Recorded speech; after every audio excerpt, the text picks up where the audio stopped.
Hey folks, just got my Marlin temperature gauge. It's going to go right here. It's going to mount into the fork lock. First you got to remove that cap and then put this on. So just got in. This is what the package looks like. Let's open up. So we got instruction sheet. And they put it in like a jewelry bag. That's what it looks like. I got the black. There it is.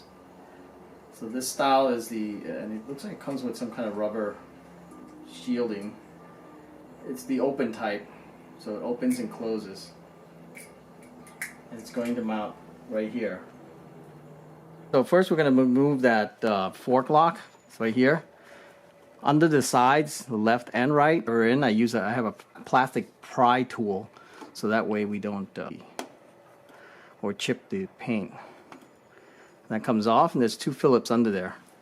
So with a Phillips screwdriver, we just remove the Phillips screws. So before we mount, we're supposed to put in this clear rubber vinyl spacer. Looks more like vinyl.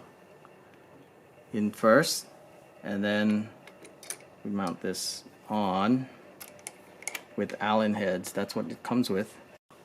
We tighten with we're supposed to Loctite these screws.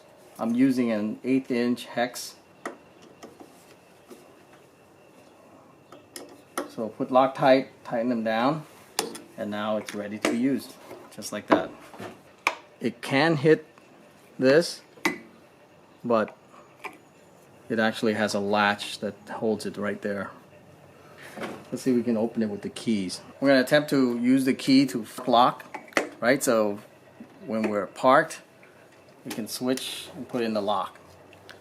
It does not interfere, the key does not interfere with the mount at all, right? So lots of space left.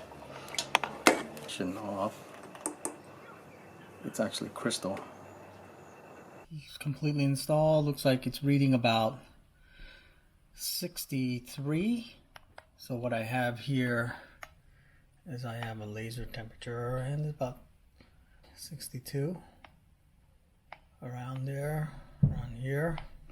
Well, I'd say it's about 2 degrees off, which is pretty darn good. The only other thing I can think of that wasn't, this is actually not a very good place for it, is because the heat rises from the engine, and when you park, this whole area gets warm from the rising the heat, so obviously it's not going to read the right temperature. It looks nice. Here's what it looks like from the side. Comes up a little bit.